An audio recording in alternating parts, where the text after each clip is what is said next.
जय हिंद। स्वागत है आप सभी का अध्ययन क्लासेस में। तो आज धनतेरस है और आप सभी को धनतेरस की बहुत बहुत शुभकामनाएं। आप अपने जीवन में बड़े बड़े लक्ष्यों को अचीव करें, खूब तरक्की करें, यही मेरी भगवान से यहाँ पर प्रार्थना है। तो आज यहाँ पर मैं आप लोगों के साथ डिस्कस कर रहा हूँ प्रैक्टिस सेट 6, जो कि हिंदी का ये प्रैक्टिस सेट होने वाला है और ये काफ़ी इंपॉर्टेंट प्रैक्टिस सेट है। जो भी मेरे भाई बहन यहाँ पर नए हैं उन लोगों को मैं बता दूं कि यहाँ पर जो हिंदी की प्रैक्टिस सीरीज़ यहाँ पर चल रही है उसमें टोटल मैं 15 प्रैक्टिस सेट यहाँ पर करा रहा हूँ। उसी कड़ी का ये 6 नंबर प्रैक्टिस सेट आज होने वाला है। तो अगर आप नए हैं चैनल पर तो इसको सब्सक्राइब जरूर कर लीजिए। चलिए देख लेते हैं पहला क्वेश्चन यहाँ पर कि बच्चों के स्कूल की भाषा और घर एवं पड़ोस की भाषा में क्या होना चाहिए। यहाँ पर जुड़ाव होना चाहिए, समरूपता होनी चाहिए, समरसता होनी चाहिए या फिर अलगाव यहाँ पर होना चाहिए। तो समरूपता होनी चाहिए यहाँ पर, इसलिए बी ऑप्शन आपको करेक्ट कर देना है। क्योंकि जो बच्चों की स्कूल की भाषा होती है और घर की जो पास पड़ोस की भाषा होती है, अगर उसमें समरूपता होगी तो बच्चे आसानी से उस भाषा को समझ पाएंगे और आसानी से वो सीख पाएंगे। इसलिए यहाँ पर बी ऑप्शन आपको करेक्ट कर देना है। 2 नंबर क्वेश्चन है कि यहाँ पर भाषा की पाठ्य पुस्तक में एक पाठ एकांकी के रूप में कैसा होना चाहिए। कि एकांकी में आए पात्रों के संवाद याद करवाएंगे आप यहाँ पर, या फिर विद्यार्थियों से एकांकी करवाने के बाद उनका मंचन करवाएंगे यहाँ पर। फिर है कि एकांकी के मुख्य संवाद लिखवाएंगे या फिर हाव भाव के साथ एकांकी पढ़कर यहाँ पर सुनाएंगे वहाँ पर। तो क्या होगी यहाँ पर, क्योंकि इसमें कहा गया कि भाषा की पाठ्य पुस्तक में एक पाठ एकांकी के रूप में आप क्या करेंगे वहाँ पर, तो हाव भाव के साथ एकांकी पढ़कर वहाँ पर सुनाएंगे आप। तो इसलिए यहाँ पर डी ऑप्शन करेक्ट हो जाएगा। क्योंकि जब आप वहाँ पर हाव भाव के साथ एकांकी करवाएंगे तो वहाँ पर क्या होगा, उनके कौशल बच्चों के विकसित होंगे। इसलिए डी ऑप्शन यहाँ पर करेक्ट हो जाएगा। अब 3 नंबर क्वेश्चन है कि लिखना एवं पढ़ना सीखने के संदर्भ में कौन सा कथन सबसे यहाँ पर उपयुक्त है। अगर आपको बच्चों को लिखना और पढ़ना सिखाना है तो कौन सा यहाँ पर ऑप्शन करेक्ट होगा सबसे ज़्यादा, तो ए ऑप्शन है कि पढ़ना सीखने की तुलना में लिखना यहाँ पर सीखना जटिल होता है, या फिर लिखना सीखने की तुलना में पढ़ना सीखना जटिल होता है, या फिर दोनों कौशल एक एक करके सीखे जाते हैं, या फिर लिखना और पढ़ना सीखना समान रूप से अंततः यहाँ पर संबंधित है। तो यहाँ पर दोनों कौशल एक एक करके सीखे जाते हैं। इसलिए सी ऑप्शन आपको करेक्ट कर देना है। क्योंकि यहाँ पर पहले आपको जैसे लिखना है, पढ़ना है, अगर कौशल की बात करें तो 4 कौशल होते हैं। कौन कौन से होते हैं, पढ़ना होता है, लिखना होता है, और यहाँ पर क्या होता है, सुनना होता है और बोलना होता है। तो सबसे पहले बच्चा क्या करता है, सुनता है, फिर बोलता है, फिर पढ़ता है और बाद में लिखता है। तो यहाँ पर एक एक करके सीखे जाते हैं। तो यहाँ पर सी ऑप्शन एक करेक्ट हो जाएगा। अब 4 नंबर क्वेश्चन है कि द्वितीय भाषा सीखने के संदर्भ में सबसे कम महत्वपूर्ण आपको बताना है कि यहाँ पर कौन सा ऑप्शन है। कि अभिभावक से प्राप्त प्रोत्साहन यहाँ पर सबसे कम महत्वपूर्ण है, या फिर भाषा की परीक्षा, अभिवृत्ति, या फिर शिक्षक का यहाँ पर रवैया हो जाएगा। तो क्या हो जाएगा, अभिभावक से प्राप्त प्रोत्साहन जो है ये सबसे कम यहाँ पर महत्वपूर्ण है। अगर कोई बच्चा द्वितीय भाषा के रूप में कोई भाषा सीख रहा है वहाँ पर, तो अभिभावक से जो भी उसको प्रोत्साहन प्राप्त हो रहा है वो सबसे कम महत्वपूर्ण होता है। इसलिए यहाँ पर क्या हो जाएगा, ए ऑप्शन करेक्ट हो जाएगा। 5 नंबर क्वेश्चन है कि पद्य, गद्य और नाटक हमारी डैश संवेदना को धारा प्रदान करने के साथ साथ हमारे जीवन के डैश पहलू को यहाँ पर समृद्ध करते हैं।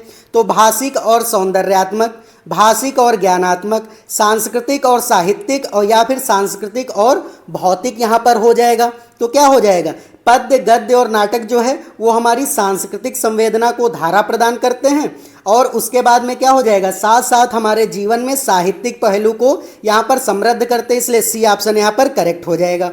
अब 6 नंबर क्वेश्चन है कि शिक्षक एक त्रिमुखी, शिक्षण यहाँ पर हो जाएगा, शिक्षण एक त्रिमुखी प्रक्रिया है, यह किसने कहा है। ब्लूम ने कहा है, जॉन डीवी ने कहा है, रायबर्न ने कहा, या फिर एडम्स ने यहाँ पर कहा है। तो जॉन डीवी ने कहा है कि जो शिक्षण है वो त्रिमुखी यहाँ पर प्रक्रिया होती है। यहाँ पर इन्होंने क्या बताया कि त्रिमुखी प्रक्रिया होती है। इसलिए बी ऑप्शन आपको लॉक कर देना है। अब 7 नंबर क्वेश्चन है कि पद्य शिक्षण का प्रमुख उद्देश्य क्या होना चाहिए। व्याकरण कोटियों का ज्ञान कराना, अर्थ का ज्ञान कराना, स्वानुभूति कराना, या फिर रस अनुभूति यहाँ पर कराना। तो क्या हो जाएगा, रस अनुभूति कराना। क्योंकि पद्य अगर कविता आप पढ़ रहे हैं, वहाँ पर शिक्षण करा रहे हैं, तो उसका मेन उद्देश्य होता है कि वहाँ पर रसों की अनुभूति हो सके, उसके अर्थ हमें समझ में आ सके। इसलिए डी ऑप्शन यहाँ पर करेक्ट हो जाएगा। 8 नंबर क्वेश्चन है कि बच्चों की भाषा समाज के साथ संपर्क का ही परिणाम है। यह विचार किसका है? तो यह किसने कहा था कि जो बच्चों की भाषा होती है वो समाज के साथ संपर्क का ही परिणाम होता है? तो ये कहा है पियाजे ने कहा है, चॉम्स्की ने कहा है, स्किनर ने कहा है, या फिर वाइगोस्की ने यहाँ पर कहा है? तो ये वाइगोस्की ने कहा है। वाइगोस्की कहते हैं जो बच्चे होते हैं खुद से अंतःक्रिया करके या समाज से अंतःक्रिया करके ये भाषा को सीखते हैं, इसलिए यहाँ पर डी ऑप्शन करेक्ट हो जाएगा। उन्होंने भाषा को विचार से पहले रखा है। तो ये सारे पॉइंट आपको याद रखने हैं। 9 नंबर क्वेश्चन है कि भाषा अर्जित करने की स्थिति में बच्चे क्या करते हैं?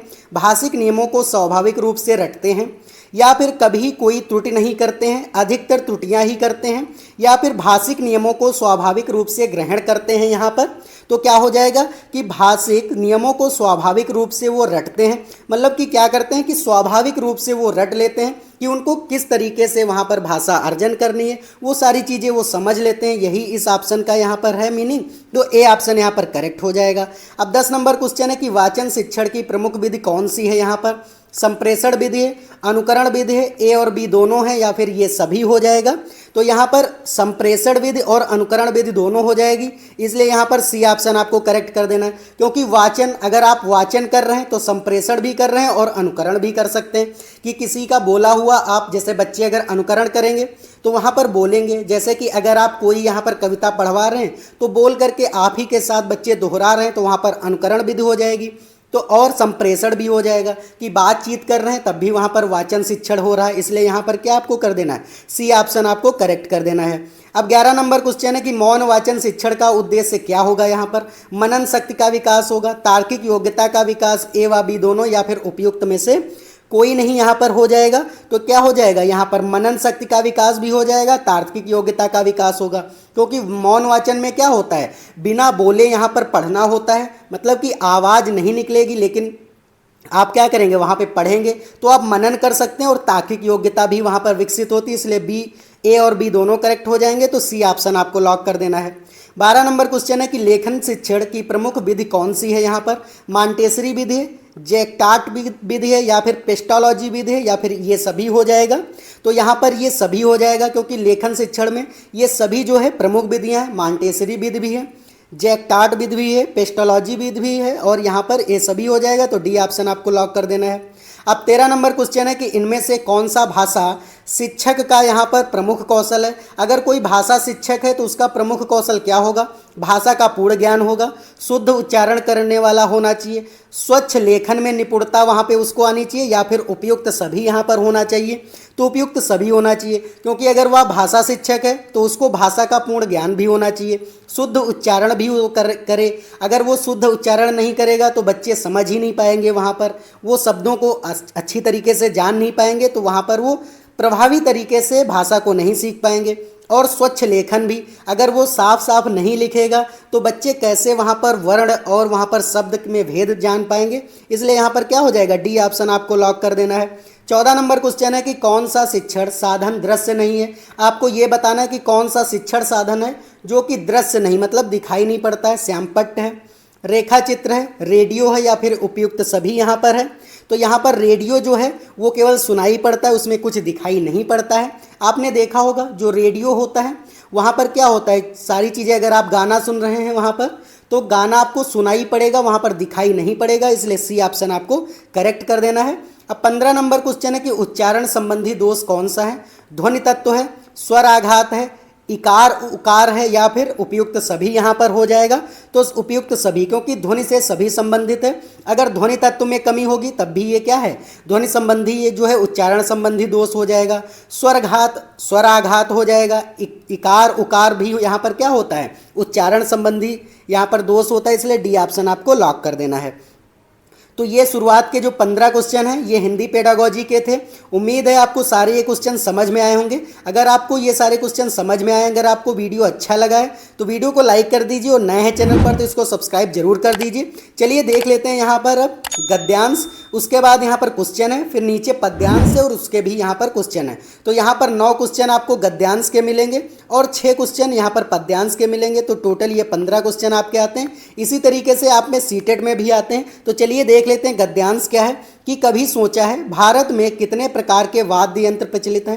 सोचने में शीघ्रता मत कीजिए। तमिलनाडु केरल से कश्मीर तक, राजस्थान गुजरात से नागालैंड मणिपुर तक, इस भारत नामक विशाल भूखंड में सैकड़ों प्रकार के वाद्य यंत्र परंपरा से प्रचलित यहाँ पर आ रहे हैं। विशेषकर चमड़े के मढ़े वाद्य यंत्रों का सर्वाधिक है यहाँ पर प्रयोग होता है। वासुरी या फिर बांसुरी जैसे फूंक कर बजाए जाने वाले, झांझ जैसे झंकार वाले या फिर तार लगी तूंबी वाले भी यहाँ पर कम नहीं हैं।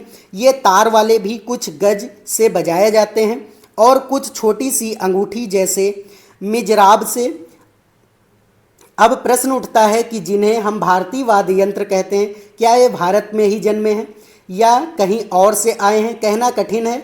जब भी हम किसी वाद्य यंत्र को बजते देखते सुनते हैं तो मन कहता है कि उसकी उत्पत्ति भारत से हुई होगी, लेकिन सत्य यह नहीं है। आज प्रचलित वाद्य यंत्रों में से अनेक बाहर से भी आए हैं और यह भी सच है कि अनेक भारतीय वाद्य यंत्र यहाँ से अन्य देशों से प्रचलित हुए हैं। सभ्यता और संस्कृति का इतिहास जानने का एक माध्यम वाद्य यंत्र भी है। वेदों में उल्लिखित वाद्य यंत्रों के प्रमाण हड़प्पा सभ्यता से प्राप्त हुए हैं। वहीं सुदूर पूर्व इंडोनेशिया से प्राचीन भारतीय वाद्य यंत्र आज भी प्रयुक्त हो रहे हैं। हमारी वीणा मिस्री, सुमेरी, जापानी, चीनी, संस्कृत से भी विद्यमान रही है। तो ये गद्यांश था। चलिए इसके क्वेश्चन देख लेते हैं। तो 16 नंबर क्वेश्चन है कि जिन्हें हम भारतीय वाद्य यंत्र कहते हैं वो कहाँ से आए हैं? वे कहीं और से आए हैं। उनमें से कुछ भारत और कुछ बाहर से हैं। वे चीन और इंडोनेशिया के हैं या फिर वह भारत में ही जन्मे हैं यहाँ पर। तो क्या हो जाएगा? उनमें से कुछ भारत के हैं और कुछ बाहर से आए, यही गद्यांश में कहा गया, इसलिए बी ऑप्शन यहाँ पर करेक्ट हो जाएगा। 17 नंबर क्वेश्चन है कि कौन सा भारतीय वाद्य यंत्र, यहाँ पर मिस्र, यहाँ पर आपको मिस्र कर लेना, मिस्र, चीन, जापान आदि की संस्कृत में भी विद्यमान है। तबला है, झांझ है, वीणा है या फिर बांसुरी है यहाँ पर। तो वीणा जो है ये यहाँ पर मिस्र, चीन और जापान की संस्कृत में भी विद्यमान, इसलिए सी ऑप्शन आपको लॉक कर देना है। 18 नंबर क्वेश्चन है कि कौन सा कथन यहाँ पर असत्य है? आपको ये बताना है कि कौन सा यहाँ पर कथन असत्य है। कि तमिलनाडु केरल के वाद्य यंत्र सबसे प्रसिद्ध हैं, कुछ वाद्य यंत्र गज से बजाए जाते हैं, प्राचीन भारतीय वाद्य यंत्र इंडोनेशिया में भी प्रयुक्त होते हैं, या फिर भारत में अनेक प्रकार के वाद्य यंत्र यहाँ पर प्रचलित हैं। तो यहाँ पर तमिलनाडु और केरल के वाद्य यंत्र यहाँ पर प्रसिद्ध हैं, यही असत्य यहाँ पर, क्योंकि ये सारी चीज़ें यहाँ पर नहीं कही गई। बी, सी और डी यहाँ पर गद्यांश में कहा गया, इसलिए ये करेक्ट है। तो यहाँ पर असत्य पूछा था तो बी, सी, डी और गलत हो जाएगा, ए ऑप्शन आपका करेक्ट हो जाएगा।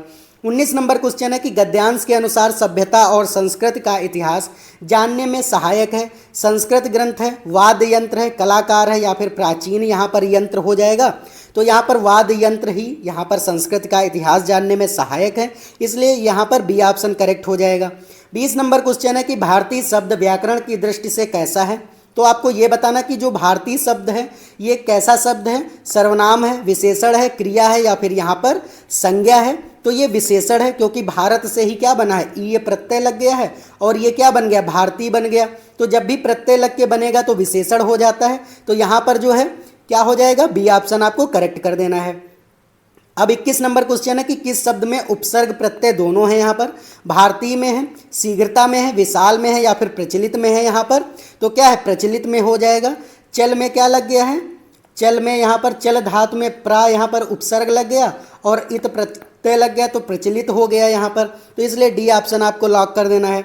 अब 22 नंबर क्वेश्चन है कि वेदों में चर्चित कुछ वाद्य यंत्रों के प्रमाण मिले, कहाँ से मिले? हड़प्पा सभ्यता से, सुमेरी संस्कृत से, पुराणों से या फिर भारतीय सभ्यता से यहाँ पर मिले हैं। तो यहाँ पर हड़प्पा सभ्यता से कुछ यहाँ पर चर्चित वाद्य यंत्र मिले, इसलिए ए ऑप्शन आपको लॉक कर देना है। 23 नंबर क्वेश्चन है कि जन्म शब्द का समानार्थी शब्द है, उत्पत्ति है, उल्लेख है, विद्यमान है या फिर प्रयुक्त यहाँ पर हो जाएगा।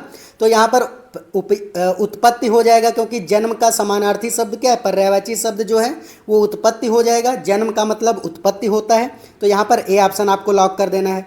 फिर है 24 नंबर क्वेश्चन कि भूखंड शब्द में समास है, कर्मधारय है, द्वंद्व समास है, द्विग समास है या फिर तत्पुरुष यहाँ पर समास है। तो यहाँ पर क्या हो जाएगा, तत्पुरुष समास, क्योंकि यहाँ पर भूखंड का मतलब है कि भूमि का खंड, मतलब भूमि का खंड यहाँ पर हो जाएगा। तो का क्या यहाँ पर लगा है, यहाँ पर आ गया है यहाँ पर वाच्य, तो इसलिए क्या हो जाएगा, भूमि का खंड, इसलिए तत्पुरुष समास हो जाएगा। क्योंकि यहाँ पर क्या है, संबंध, यहाँ पर कारक चिन्ह आ जाता है। जैसे कि संबंध में क्या हो जाता है, संबंध कारक है, का, की, के, मामी में इस तरीके से आता है। तो यहाँ पर क्या हो जाएगा, भूमिका खंड। यहाँ पर का जो है संबंध कारक है, इसलिए क्या हो जाएगा, डी ऑप्शन आपको करेक्ट कर देना है। अब ये क्वेश्चन गद्यांश के थे, अब यहाँ पर पद्यांश पढ़ लेते हैं और फिर उसके नीचे क्वेश्चन है वो भी करेंगे। तो पद्यांश यहाँ पर कविता क्या है, ना अवरोध कोई ना बाधा कहीं है, ना संदेह कोई ना व्यवधान कोई, बहुत दूर से हैं दिशाएं बुलाती, नहीं पथ डगर आज अनजान कोई, दिशाएं निमंत्रण मुझे दे रही हैं, दिगंतर खुला सिर्फ मेरे लिए है, नहीं कुछ यहाँ राह जो रोक पाए, न कोई यहाँ जो मुझे टोक पाए, अजानी हवा में उड़ा जा रहा हूँ, विजय गीत मेरा गगन मस्त गाए, हृदय में कहीं कह रहा बात कोई, धरा और गगन सिर्फ तेरे लिए हैं। तो ये कविता है, काफ़ी अच्छी कविता है। चलिए देख लेते हैं इसके क्वेश्चन। तो यहाँ पर क्वेश्चन है कि कवि को कोई कह रहा है, क्या कह रहा है कि बाधाओं से दूर रहना चाहिए, धरती और आसमान उसके लिए हैं, लक्ष्य अभी दूर है, या फिर अजानी हवा में उड़ो। तो क्या हो जाएगा यहाँ पर, धरती और आसमान उसके लिए हैं, तो इसलिए क्या हो जाएगा यहाँ पर बी ऑप्शन करेक्ट हो जाएगा। 26 नंबर क्वेश्चन है कि कविता में दो समानार्थी शब्द एक ही वाक्य में आए हैं, वाक्य यहाँ पर कौन सा है। तो कविता में ऐसा एक वाक्य है जिसमें दो समानार्थी शब्द एक ही में आए हैं, तो देख लेते हैं। धरा और गगन सिर्फ तेरे लिए है, ना अवरोध कोई ना बाधा कहीं है, ना संदेह कोई ना व्यवधान कोई, ना अजानी हवा में उड़ा जा रहा हूँ। तो यहाँ पर क्या हो जाएगा, ना अवरोध कोई ना बाधा कहीं, अवरोध का मतलब बाधा ही होता है। तो यहाँ पर दो समानार्थी शब्द है, इसलिए यहाँ पर बी ऑप्शन आपको करेक्ट कर देना है। 27 नंबर क्वेश्चन है कि कवि को कौन निमंत्रण दे रहा, दिशाएं दे रही, हवा निमंत्रण दे रही, गगन दे रहा, या फिर दिगंतर यहाँ पर हो जाएगा। तो यहाँ पर दिशाएं उसको निमंत्रण दे रही, यही कविता में कहा गया, इसलिए ए ऑप्शन आपको लॉक कर देना है। 28 नंबर क्वेश्चन है कि अर्थ की दृष्टि से शेष में भिन्न यहाँ पर शब्द कौन सा है, धरा है, पथ है, डगर है, या फिर राह है यहाँ पर। तो यहाँ पर धरा हो जाएगा, क्योंकि अर्थ की दृष्टि से शेष क्या है, यहाँ पर धरा है। पथ, डगर और राह तीनों क्या हैं, ये तीनों ही रास्ते के यहाँ पर समानार्थी शब्द हैं, इसलिए ये तीनों एक जैसे हैं। विभिन्न यहाँ पर जो शेष है मतलब भिन्न है, यहाँ पर धरा है, इसलिए क्या हो जाएगा, ए ऑप्शन आपको लॉक कर देना है। 29 नंबर क्वेश्चन है कि कवि का विजय गीत कौन गा रहा है, यहाँ पर आकाश गा रहा है, धरती गा रहा है, दिशाएं गा रहा है, या फिर हवा यहाँ पर गा रही है। तो यहाँ पर आकाश यहाँ पर विजय गीत गा रही है कवि का, इसलिए यहाँ पर क्या हो जाएगा, ए ऑप्शन करेक्ट हो जाएगा। तो अब ये 30 नंबर क्वेश्चन और ये लास्ट क्वेश्चन है इस प्रैक्टिस सेट का। अगर आपको ये वीडियो अच्छा लगा है तो वीडियो को लाइक कर दीजिए, और नए हैं चैनल पर तो इसको सब्सक्राइब जरूर कर दीजिए। चलिए देख लेते हैं ये लास्ट क्वेश्चन कि कोई शब्द व्याकरण की दृष्टि से क्या है, सर्वनाम है, विशेषण है, अव्यय है, या फिर क्रिया है। तो जो कोई शब्द है ये सर्वनाम होता है, तो इसलिए यहाँ पर क्या हो जाएगा, ए ऑप्शन करेक्ट हो जाएगा। सर्वनाम वे शब्द होते हैं जो संज्ञा के स्थान पर प्रयोग किए जाते हैं, आपको याद रखना है। तो यहाँ पर ए ऑप्शन करेक्ट हो जाएगा। तो आज के लिए इतना ही है, अब मिलते हैं नेक्स्ट वीडियो में नई जानकारी के साथ। तब तक के लिए जय हिंद, जय भारत।